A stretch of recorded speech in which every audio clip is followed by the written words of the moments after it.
Welcome to Unfrazzle, a podcast for solo business owners with a big vision who are ready for a kinder, more sustainable approach to productivity. I'm Louise Miller, and each week I share bite-sized insights to help you step away from the hustle, stop faffing and stay focused so you can make your brilliant ideas happen and make a bigger impact in the world. Before we dive into today's episode, if you enjoy what I'm sharing here on Unfrazzle and you'd like to support the podcast, you can buy me a cuppa by going to buymeacoffee.com/Louise Miller and making a one-off donation. I'll pop a link to that in the show notes. Okay, grab yourself a cuppa and let's get started. You wake up one morning feeling particularly motivated, ready to up your game, filled with determination and positivity, and you commit to writing a new blog every week.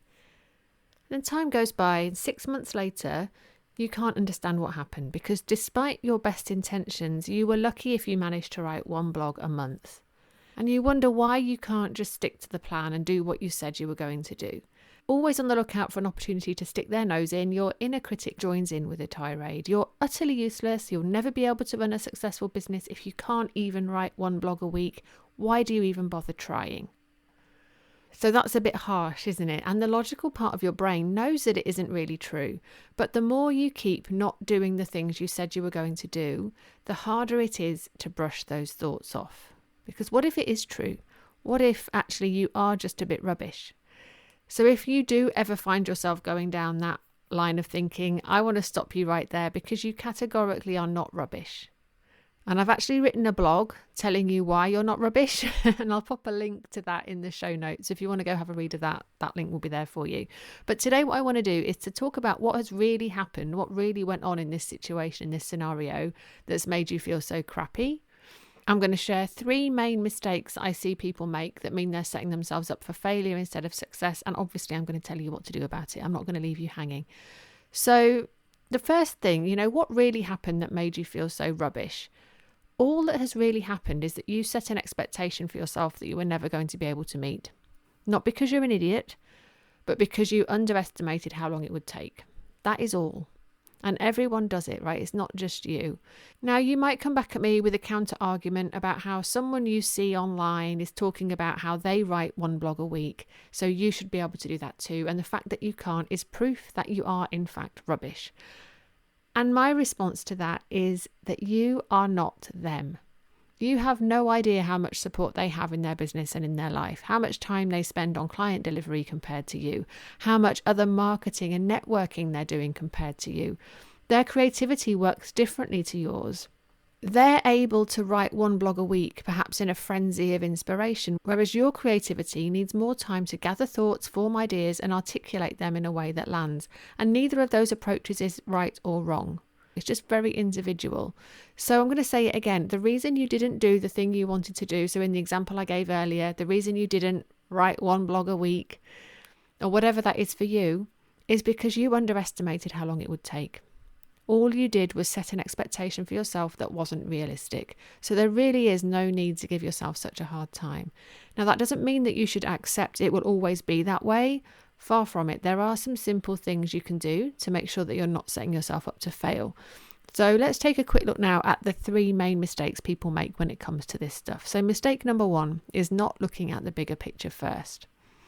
So if you're going around setting expectations for yourself willy-nilly without first thinking about what you're actually trying to achieve in your business, chances are you're going to end up trying to do too much or prioritizing the wrong things. So for example, if your goal is to grow your email list so you have a bigger audience next time you launch, instead of writing one blog a week, you might be better focusing your attention on pitching to be a guest on other people's podcasts. So take a moment to think about what you're trying to achieve and the things you need to prioritize to make that happen. And then check that the expectations you're setting for yourself are aligned with that. This is also a really great way of preventing yourself from taking on too much. It makes it a lot easier to see what you might let go of, at least for now. You can pick things up again later. So that's the first thing. The second mistake I see people make is not considering how much time and energy they have available. So when we're feeling inspired, maybe we just got home from a really epic conference or we had a really brilliant call in a community we're part of, it's very easy to make grand sweeping statements about all of the things you're going to do. I'm going to start a podcast. I'm going to set myself up on TikTok, email my list every day. And I get it. Those things feel exciting. But when exactly are you going to do them? By making those sorts of decisions and declarations without first looking at your diary to see what's already on your plate, you're setting yourself up to fail before you even start. Because how will you write one blog a week, going back to that example, if your diary is already full with client delivery, networking, showing up on socials, laundry and feeding the kids? So before you make a commitment to doing something new, look at your diary. Consider the time and energy you have available. And if you're already at capacity and that thing is important, what will you let go of to create space for that new thing? And then moving on to mistake number 3, and that is using other people as a benchmark for how long something should take. So I've already touched on this, but I'm going to repeat it because I can't say this often enough. We are all wired differently, and we can never know what's already going on in someone else's life and business. So as that saying goes, right, don't judge a fish by its ability to climb a tree. Just because someone else can do something quickly and easily doesn't mean that you should be able to follow suit, and that if you can't, there is something wrong with you. So how about, instead of worrying about how long it takes other people to do things, you start paying attention to how long it takes you to do things, and then take that knowledge with you into your planning. So hopefully by now you're seeing that you're not a failure just because something took longer than you thought it would. There is nothing wrong with you. You just got a bit overexcited and tried to do too much. So what I would love to invite for you to try is just to see what happens when you pause to remember what you're trying to achieve. Embrace your own natural pace and create expectations that align with that. And check your capacity before deciding to commit to something new. And I think you'll find things a lot more easeful. And I think you'll find that that pesky inner critic will have far less to shout at you about. And I can't promise that you're always going to get it right. This is an art more than a science after all. But you will be much less likely to underestimate how long it takes to get something done, and much more likely to be kind to yourself when things go awry, which they will because you're human. And just to prove that this is not just theory, it's not just me making all of this stuff up, I want to tell you what one of my clients said. So one of my Make It Happen Club members, she'd been with me in the club for a year, and she sent me an email saying, I now have a much kinder relationship with myself. I feel excited to write about what I have achieved each month, and I can look with kindness, not judgment most of the time, on what I didn't get done and work out what adjustments I need to make for the next month. Now, doesn't that feel like a much more appealing way of working than constantly trying to meet expectations that are completely unrealistic and blaming yourself when it doesn't work out? So if you want to experience that way of working too, then I'll pop a link in the show notes about Make It Happen Club. Have a little look at how Make It Happen Club can help you be more productive.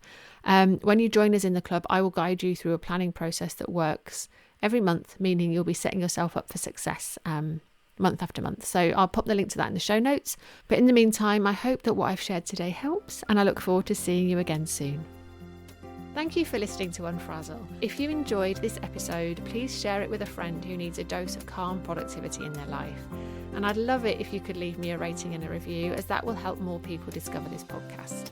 If you'd like to hear more from me to help you stop faffing and take back control of your time, you'll find a link to join my mailing list in the show notes, and I would really love for you to join us. So thanks so much for your support, and I look forward to seeing you next time.